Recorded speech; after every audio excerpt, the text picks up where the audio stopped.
Hello, everyone, and welcome again to the Quiet Light Podcast. I'm Pat Yates, sitting in for Joe Valley. I have a great conversation today that I think will be really actionable for people that are trying to source products. Let's say you've come up with a conceptual idea or you have a current product and you want it to get to market, and maybe you're looking to save 50 cents a unit or whatever it is, or change your manufacturing because you have issues with your current manufacturer, just want a second one. And what Zignify Global Product Sourcing does, they were founded in 2020. It's a company that provides streamlined, sustainable sourcing and procurement services across the globe for Amazon sellers, business founders, and fast-growing brands. With a team of over 50 plus multilingual sourcing specialists located in different parts of the world, they have the ability to work worldwide to source your products, improve the products, or even look for your secondary manufacturer, maybe to save a little bit of money. Sebastian's a really, really smart guy. He lives in Germany. He works on sourcing trips. I've been with him to Mexico before, looking at sourcing products and how to change your supply chain and logistics and manufacturing there. I think he's an expert at figuring it out. And what's interesting is, I think that if everyone looks at this from a standpoint of M&A, if you save money on your product, or maybe you lower down your amount of import freight duty and tax, if you add 30 or 40 cents to something, and he gives an example of someone that's doing 500,000 units, you do that math and it's a huge savings. And then eventually, if you exit with someone like Quiet Light, then you'll have the ability to go over and be able to, save that money and increase your valuation and exit eventually. So I was really excited about talking to Sebastian about this because I'm kind of a junkie when it comes to manufacturing and sourcing. So I'm excited to talk to Sebastian about this. Let's go right to it. Welcome to the Quiet Light Podcast, Sebastian. It's great to have you today. Pat, thanks a lot. It's an honor to be here. Man, this is exciting. Sometimes when you get to tape these podcasts, you talk to people in the United States. So tell everybody about you and where you're from. Well, myself, I am German, and we do live in Germany, but our company actually is globally placed. So they're all over the world. Where the factories are, let's say it this way. That's great. So folks, we're with Sebastian today. He's with Zignify, and he's going to talk a little bit. I know, Sebastian, we want to tell people about sourcing. This is kind of an interesting podcast for us to do because a lot of the things we do are actionable after you start a business. So let's say that someone is trying to get into the e-com business and they want to get a product and they just absolutely have nowhere to start. And they call you and say, hey, maybe I have an idea or maybe I don't. Tell us what Zignify does to help them bring products to market. So quite a lot of our customers do actually have an idea already. They're usually in the market, or they have at least a product idea. The ones who are developed a little bit further, they usually, let's say, for example, on Amazon, they go on Amazon, they find the competitor, they take the link and they send us the link and say, hey, you know what, go source this product. We, with ChatGPT and any of the other help, we'll find out all the negative points. So it means we want to improve that product. Let's go find producers, negotiate the prices, make the product better, ship it over so we can start selling it.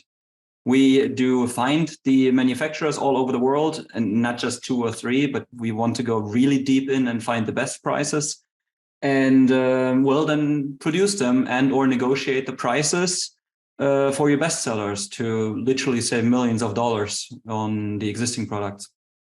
Wow, it's amazing. So let's back up a step. So let's say someone already has an e-com business. They developed a product and maybe they want another alliteration of it or a different kind of design of it or color, whatever. So right. Those people can come to you and say, here's the product. We'd like you to improve it, help our sourcing from many standpoints. Maybe it's supply chain, maybe it's the manufacturer, could be quality, it could be price driven. What are all the things that people come to you to try to improve if they have a current business? I have just done this with a few partners and went through this. So I think the most 3 common things are: you're looking for a new product, you want to find a new manufacturer, extend your portfolio, or want to exchange your current supplier because of cost, price, quality, whatsoever issues, or even some of them become that large that it is capacity issues. The producer can't handle the amounts. The second one is, most often for US sellers, Trump he didn't invent them, but he started pretty much, the economy war against China in mid of 2018 and started putting import dumping, anti-dumping tariffs on a market, I think, of about $250 billion worth. And all of those products have like 25% or higher. The highest I've seen is like 48% import taxes. So you don't get them back. It's duties, it's fees, it's import taxes because the products are from China. So the second case is many of the US sellers want to go away from China, find the same product. Here, hint, hint, think about, you can get your product if you have import tariffs from a different country, the same product, but maybe with 0% import tax. And that means for some of our customers, literally millions. And the third one is if you say, hey, you have good selling products, whether before an M&A process, you want to optimize the prices so you get a higher multiple when exiting the business, or in general, if you want to keep running your business, well, always optimize your prices. Yeah. That's an interesting point. I want to go to the M&A stuff here in a little bit because I got a lot of questions about that. But you mentioned something that's kind of interesting. I think that one thing that as solopreneurs may not be thinking about, but kind of should be thinking about is if you have one factory, it's just a matter of one problem before you could have 0 factories. Do you really feel like that maybe some of this could be in conjunction with your current manufacturing, that you're going to make sure that you have a second one to keep either the first person honest on price or to make sure if there's a problem, you have a fallback? Which one do people come to you most with? Right. I actually really like this expression. You have one supplier, you're one problem away from having 0. I never heard this phrase. Thanks a lot. That's nice. It's true. Well, some of the reasons are literally now more and more people wake up and they come for the reasons like, hey, you know what? I want to optimize my price. This may still be with the same supplier to get better prices, but getting additional ones gives you a huge leverage of negotiation. But the second thing, or one of the biggest reasons for the last years was getting a new supplier were the long shipping terms. And we had like 13, 14 weeks of seat time before the stuff was, arriving on land. The delay in the factories, the Corona, COVID shutdowns of the factories massively delayed the production. So they all wanted to have a backup supplier and or do the so-called near shoring, means get your products, the production closer to where you're selling. You can make smaller orders. You can don't have to invest so much money. You don't have to wait that long. The shipping is much cheaper. And then, you can frequently, but more often, place smaller orders. So I think those are the most reasons. Others are, quality issues, for example, or suppliers raising prices, and you think like, really, again? I mean, come on. And then you start, whether you go with a new supplier, but if you have more proposals, you just go and force and you tell, hey, I have so many other options. Stick with the old price, or I'm sorry, I need to leave. I need to go to a new supplier. And yes, quality is same or better quality as you deliver. Wow. See, you mentioned something really interesting, because one thing I didn't think about is the savings on freight duty and tax. So let's say, for instance, someone's manufacturing in China. Like everyone wakes up and thinks, I'm going to make a consumer product. It has to be made in China. It's really not that way, even though it sort of dominates it. But do you take your clients and analyze and say, okay, your manufacturing cost is here, but the other costs that you're spending, like freight, duty, tax, and timing, and just all that other stuff, adds up to this. But if you moved to, say, India, I'm just making that up, that the duty and tax would, say, go away or be lessened, and then the math right there makes it worth the change. I never thought about that side of it as much. So do you analyze that first? Is that kind of where you attack where they need to go, or is it based on locale? I mean, it is quite easy, quite obvious by now, really where to go. I mean, could be just go away from China, go to Vietnam, or go to Mexico or wherever. Like we just talked about before, right? The trade show Evo Latam. That's where we were in Mexico as well. Now, I mean, if you want to, I can give you like one specific example where, yes, the import tariffs are quite important. German guy selling in the US, not even on Amazon, or it's actually like 3 people.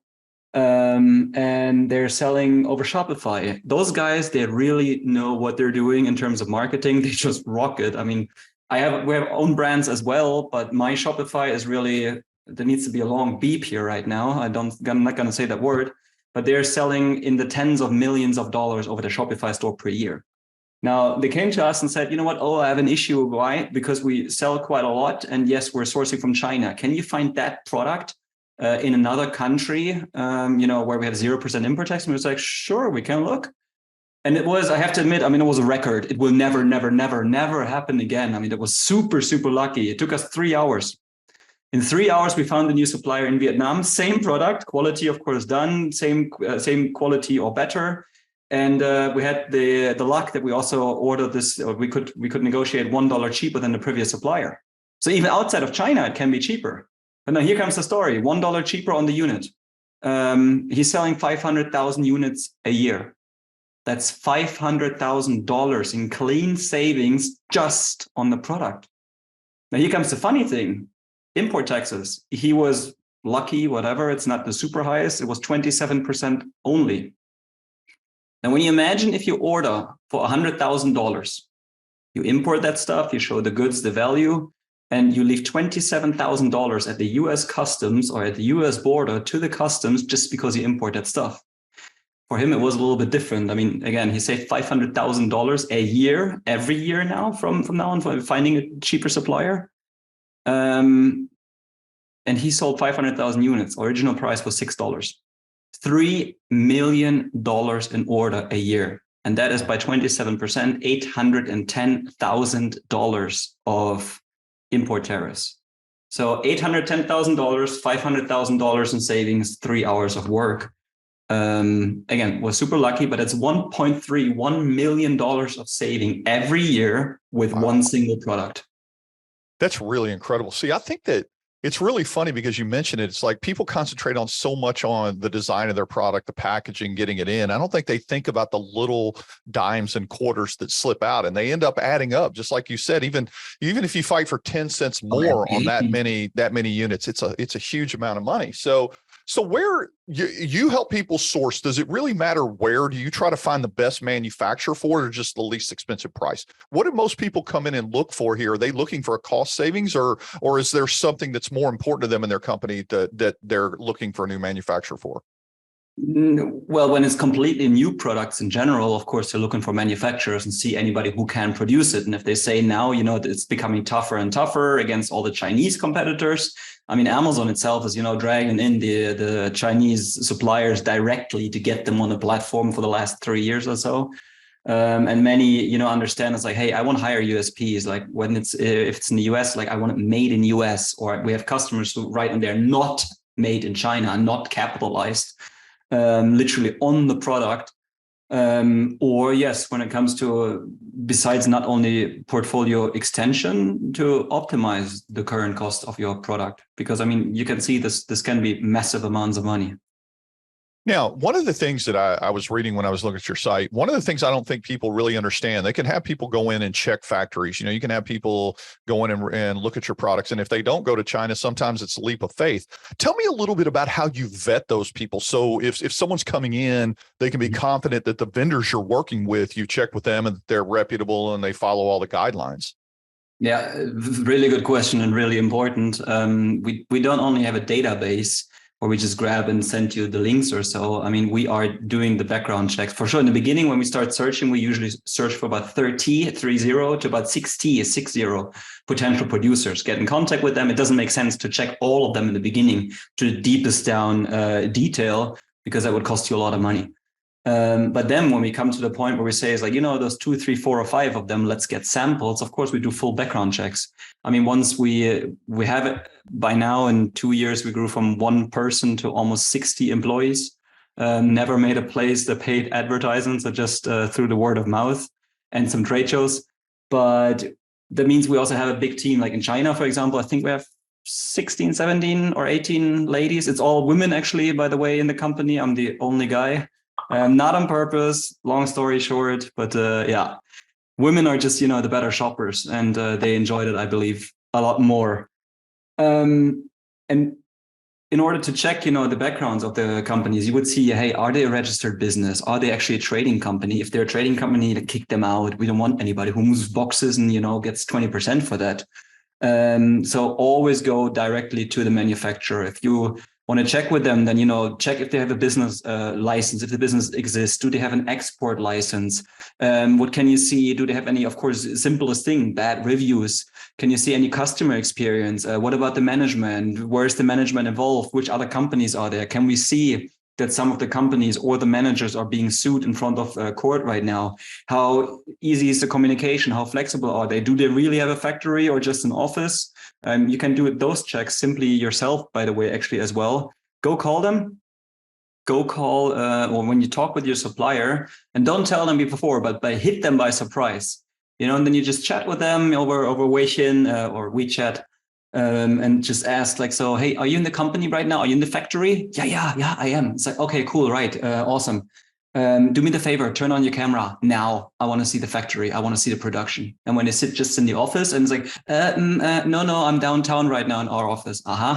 Maybe you're a trading company. Check out the background, check out the web pages to see is like if they're producing, baby products, baby toys and electronic articles at the same time, and maybe also supplements. That is very unlikely a producer. This is a trading company. And all of those checks you can do, we can do. Yeah. It is important to not only just order from any supplier you find, but do the background checks. Yeah, it's really incredible. I think that, one of the things that I think about in this is some people, have a fear of culture or language or anything when they're dealing with suppliers and manufacturers. Tell me a little bit about that, because let's say that someone is dealing with a Chinese manufacturer and they're unsure how to deal from a business standpoint and culture even. And is that something that you help these sourcing people along in that situation? Does that help them? It helps us that we used to live a long time in Asia. Actually, my wife lived for 9 years in China. I was 3 years in China. We met there, and we got quite into the Chinese culture, of course, and later still lived in Singapore. It does help for sure. I mean, and again, on the other hand, you don't need to be afraid. You can also easily talk to them. You understand that the ones you talk to are mostly the employees. They're not founders like you, and they're very much driven by a commission. So they're really about selling. And this, by the way, is also the secret. Why are the Chinese like answering day and night all the time? They're always there in sales for you. Just very simple, for the reason is they are commission driven. It's not like the rest of the world. This is why the rest of the world, it's a little bit more difficult to get proposals, but also there, be patient, you'll get them. Now, when helping with this, yes, right now we actually have one of our customers. He went over to China, and we even had our local Chinese team guiding him through the factories, doing the quality control with him, guiding him through the cities, doing whatever fun activities in the evening, or just intro. But that's the thing we already do in project management. Intro you to the supplier, and if there's any moderation needed, I mean, more than happy to do so. In order to trust people, of course, I mean, we usually say never marry a stranger. You probably, if you are going out on a date and you are, getting into a relationship, there are a few things you want to see if that works, right? I'm talking, of course, about what happens if you go in a fight. Are you able to work along? Are you able to get through this? Do you have the, the stamina and the want and the need to work together with this person? That's the same thing that will happen with your supplier. Believe me, everything is great and awesome in the beginning, but also for our own, we have a cosmetics brand as well, a fully Germany manufactured or made cosmetics brand. And yes, even with them, we had troubles. But then it's the important thing is like, are you able and is he able to work together with you to find a solution? Or is it going to be just, head on head, ego against ego, and you never get along? So, of course, this you will also see in the process of getting to know your supplier. Very important. Yeah, you know what? That's an interesting point, because you can be an intermediary to that relationship and help, form that relationship. You have a longer relationship with a supplier, maybe a new relationship with the buyer. It's great to be able to have someone in between that can help put that together.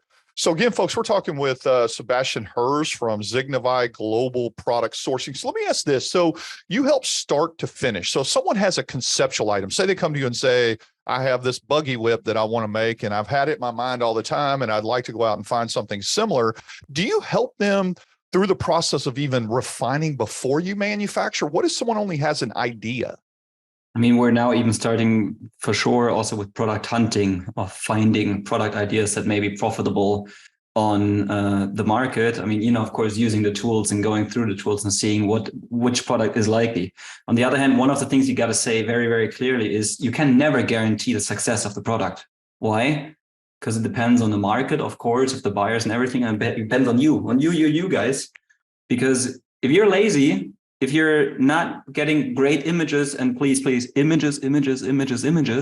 I don't know who did not say this yet. Focus on great images, make it a great product, of course, make good listings and everything. If you don't do that, then the greatest product can suck.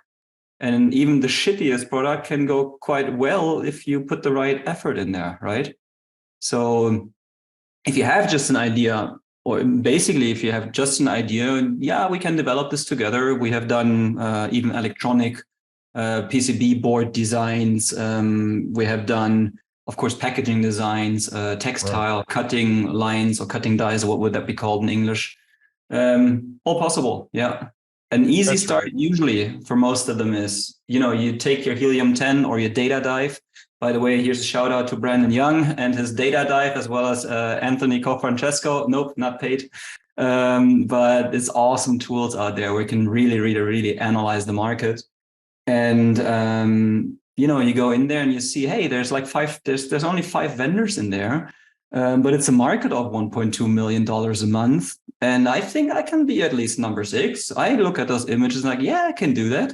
So just find the market. And when you have this, take the link of the good competitor, find out what the problems are. Again, like ChatGPT, take all the 1, 2, 3-star reviews, throw them into ChatGPT and say, hey, tell me, what is the summary of those negative reviews? And then you have actually a great product with improvement capacities, and you go. I mean, you make a good product better. Yeah. Good work.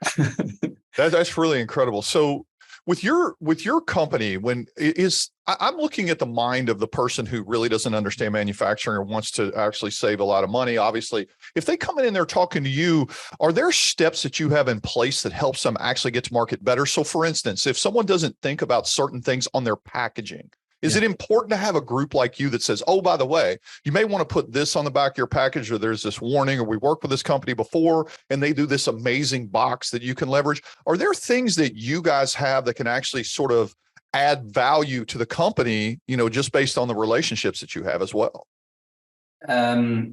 Yeah, I mean, packaging is a basic thing. We have done now, I'm saying this actually for more than a year. So I think the number has increased. We've done more than 3,000 products so far that we've sourced. Wow. For sure, lots of product packaging. I mean, we do know pretty much what needs to be on there. At the same time, we have created a list that goes out to Amazon sellers, e-commerce sellers, anything that it's a collection, I think by now, of 130 or 140 companies or so, software and service offers. Where you have actually discount links or bonuses. All of them come through us from Zignify. We're not getting any affiliate. This is I want to do is help the market and help anybody else to build businesses as well. And the list, I still don't know from all of them the typical project value and the savings value, but the few of them that I collected together, I summed it up. The list has already value of more than $20,000. So it's probably somewhere around $40,000, $50,000 worth, this list. I can share this with you, not a problem. But the important thing here is, since we're a seller ourselves, since 2014, we go through the same struggles. So yes, we have all the needed people, whether in Europe or in the US or even Australia, together to say, they, for example, make great images. I'm happy to make introductions for you. They make great SEO. They make the greatest PPC. They make great A+ content or videos. Here's a good lawyer. There's a good logistics company, fulfillers, when you have a web page, or the web page builders, of course, as well. And I mean, of course, if you come to the point of an M&A, well, there's Quiet Light. Go to Pat and discuss M&A. Yeah, that's exactly right. It's really interesting because you make our job a lot easier. You get people in line in logistics, you get their pricing in place. They understand their landed cost of goods sold, which makes them more efficient on an accounting standpoint. It's really great. So let's talk a little bit about, let's say, okay, so we started with a conceptual item, or we're approving a widget, and then we've gone to the manufacturer, negotiated pricing. You guys have done it. Now it's ready to go. So how do you help? Let's say that someone's never imported product, or they need supply chain help or anything like that. Do you all help go from that point to where they can completely supply and get it to themselves here, let's say in the United States? You mean in terms of sourcing and supply chain? Yes, post-manufacturing, getting it to them logistically if someone doesn't understand supply chain. Yeah, that's basic for us in almost every project as well. We go in then and find, logistics companies, carriers, forwarders, who bring it to you like the fastest, the cheapest, and the safest way. Also, a suggestion here: always think about, for example, shipping insurance or travel forwarding, freight insurance. Now I have it. And yeah, I mean, we do everything with a shipping preparation. just get it on board, do the import preparation. You are the guys who have to do the import, but that's also quite easy. You send usually to your customs, whatever, like an email like this. Hey, I'm the owner, I'm the importer, blah, blah. Please import this for me. Those are the products. Here's the packing list, the commercial invoices. And then send me the invoice as usual later afterwards. So this is the point that you have to do on your own. Why? Because we are legally not allowed to do that. But then it's up to your warehouse. If you want to, we can, of course, then tell them to bring it to whoever great logistics companies there are, or your existing warehouses, whatever you have. So the target is, of course, from finding a product idea and until having it not here in your office, but in the warehouses or the third-party suppliers, the third-party services who will just do all the handling for that. Because think about this as well. I don't know if you necessarily want to build up really an own warehouse, own people in there where they're experts already. I mean, we have small accounts, but I don't handle my shipping on my own.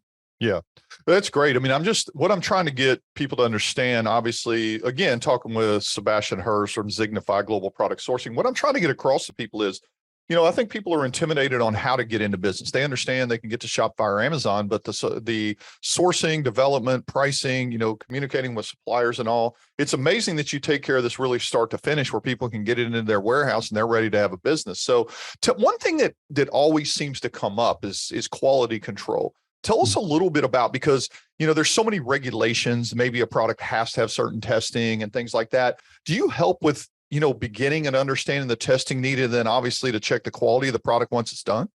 Of course. And that would be the short answer, but as you notice, I talk a lot. We do. That's because you're very informative. Well, as long as it's not boring, guys, don't switch off. Pat has a lot more interesting to say after me. No, for sure, if it's about patent research or finding out what kind of certificates are needed for this kind of product, depends always on the country where you import it, where you sell it. So, baby food products they will be strict in both countries, but Germany and the US would have different regulations. Once it's under the FDA, and in Germany it would be the counterparts. But yes, I mean, it's for sure important to know about them. Either you can find this out on your own, or you have a compliance not a compliance manager, but a compliance consultant. Also for that, we have several in our list in there that you can find also directly in the US. And if you know what certificates are needed, well, then at the same time, you also need to get them. And in some cases, it may be that the supplier actually already has it. When you buy it from them, or when they make an offer to you, they will always say they have it. But this is also a simple thing, a check also about the suppliers, to see whether they're true, whether they're valid, whether they're legal, whether they are not valid anymore. So we, of course, do also the checks if we want to, if you want us to do that, to check the certificates about its need. And if there's some that you don't have yet, we see this very, very often in the US, in Europe. Why? Because most of the Chinese, they sell the products, of course, in mass to the US. But the European market, they don't really know the regulations. They didn't sell so much of that yet. And the US, Amazon.com is a lot larger than Amazon.de, even though the German market is the largest one. Now, and they may not know the regulations. So we pretty much all the time have to check what regulations are there. Do we have them? And then help to get them. For example, to work with TÜV, SGS, DEKRA, or any other accredited testing facilities in order to obtain the certificates that are not only needed by Amazon, but by your government. That's really incredible. I think the one thing about, Zignify Global Product Sourcing, I look at it, when I was researching your site, it's like there was no area I could go to that you didn't seem to cover. I think some people might, like doing it over Zoom or talking to people over the phone or whatever it's going to be. But you also have sourcing trips where you allow people to go to these locations and actually look at factories. We did one together. Both of us have been to Mexico for the sourcing show down there, for the Mexico show, which I thought was fascinating to see some of those processes. Tell us a little bit about the educational side of this, where you can take people and help them, talk to, in front of these vendors. Yeah, I mean, we're doing them together right now, like in Mexico. And Amy Weiss, you may know her, amazing at home. Also shout out, hey, Amy. Hey, Amy. So I think all of us, that's the interesting thing in the industry worldwide. You see the same people actually worldwide. You see the same ones in Sydney as you see in LA, or sometimes even in Prague. So the sourcing trips, the cool thing about this is the next one we'll go also together with Amy is the Canton Fair. And we're going to head over to China. We take a few along. If you still want to join, we still have a few seats available. Let us know. We'll book you in. Now, what we do there is we go, we of course have a good time together in nice hotels, do some nice days, do some culture, explore, of course, the markets, explore the cities, do some cultural stuff. But I'm usually a person who's like, okay, I could live without that. I just want to focus business. But then we go, to the factories, we find out some of the factories, we go make guided tours there through that. Like the last ones we had were, for example, one of them was a plastics manufacturer, and we went through and we seen, the extrusion machines. And I looked around, for example, and showed the people around, it's like, hey, this and that you can check. And I just took, for example, one of the lids, and I was like, there's a scratch. Okay. Took it away. And the next one, there's another scratch. It's the same thing. So we could tell the factory there, it's like, guys, do me a favor, look at your mold. Your mold has a problem. And they didn't notice this on their own. Wow. And so there was just a scratch on there. Go clean your mold, fill it up, whatever you have. It's most likely it's something like a piece of metal or so was stuck or glued to it, and that made a scratch in the lid. And that looks like a scratch in the lid. Not nice. Other things are then, you go to trade shows at the same time, you go look around, find vendors, you start negotiating, you learn some of the negotiation techniques, and just, try your best. And this will be very interesting, especially in China. I'll give you one thing. With the Chinese, especially, it's kind of common or culture already. When you talk to them, you start negotiating and say, too expensive. And then you just, walk away. You literally walk away with knowing it already that you will come back, because they will yell after you. They will come after you, and you go away, you talk whatever other prices, and then they are yelling you some other prices, and then all of a sudden it's like, look there it was, come back. All right, now we're talking about prices. It's really nice experience. Plus, to me, it's the best food in the world. That's you will not regret real, authentic Chinese food. I tell you what, I am really kind of upset that I can't go on that. And if people are listening right now, we're recording this in August, and that trip is in late October, which I was hoping to go on. Chuck Mullins from Quiet Life will be 20 guys, I believe. Yeah, it's really amazing. So one of the things we didn't talk about is, tell us how Zignify Global Product Sourcing makes their money with a client. How do you price? How do you structure your work? And maybe is there a contract they have to lock into for a period of time? Tell us all about that. Yeah. The common thing is usually, you take a percentage of the order volume. We'll find your manufacturers and take a percentage, but that's not what we do. I think we're doing it quite different from the rest of the market, maybe for the reason because we're sellers ourselves. So we are actually paid by the hour. And we are we're tracking, you'll get both. One of the very important things, you'll get the contacts of every supplier that we find. This is also something not so special. Why? Because if I take a percentage from you, then I will not tell you who the supplier is. So you have to come back in the future to me. So place another order and I'll get another percentage. No, we don't do that. We want it 100% open, 100% transparent, and 100% honest. So this is why, we show all of the contact details. You can, if you want to contact at any time, themselves take over. We just need to talk. When do you want to take over, et cetera, et cetera. And then you will have another Excel list, an overview where you see the minutes actually that we're spending, not the hours, but the minutes. And then you can see what we spend it on. And the other thing that's, just a very open, honest and hourly rate, you can see that. And when it comes to savings projects, we do a little bit different there. Then we take the hourly rates and we negotiate with you. We have like a set of percentages, again, of the savings, never of the order volume, only of the savings. So, for example, I'll tell you one of the things, like the guy back then with a $1.31 million saved in 3 hours. He even said, we just talked about the savings, the 500,000 from, from the product savings or the cost savings, not the imports. And he said, you know what, Sebastian, I would even give you $200,000 because I still make 300,000 immediate savings in this year. And I said, you know what, his name is also Sebastian. He's like, no, I don't want it. Thank you very much for the offer, but it's not in the contract. So, and also for the next product, it was not in the contract with him. So we said, you know what, we'll do this for you. And this is our massive learning. But yeah, there will be just the basic standard contract. You know, we're suppliers, you're our service providers, your customers. We can do this. Then there's an hourly rate and a percentage in case it's a savings project, and that's it. Let's go, ready. So we usually start shooting tomorrow. It's very simple process. And obviously it's great to have someone that you can work directly with. Sometimes talking to manufacturers, say you have 5 out there you're vetting and you're doing it yourself, you're having to, wave through that information, figure out if they're reputable. You help them get there faster, which makes someone even more efficient. So Sebastian, are there other things that you think that the listeners need to know about Zignify Global Product Sourcing? Do we cover pretty much everything, or other things that you would tell them you guys are able to do? It's a good question.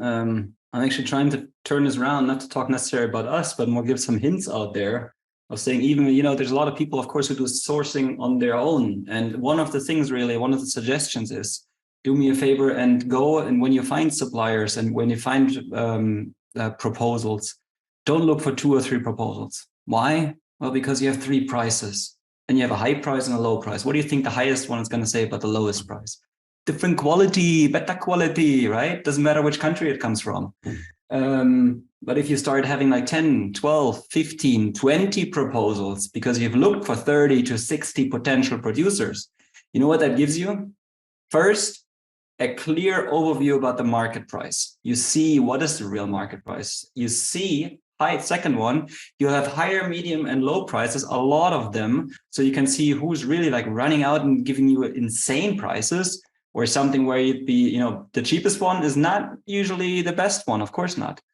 But the third one that also gives you a massive point of negotiation leverage, because you can say, it's like, you know what, yes, we want your quality. You have the best quality. We really like it. We liked it. We checked it.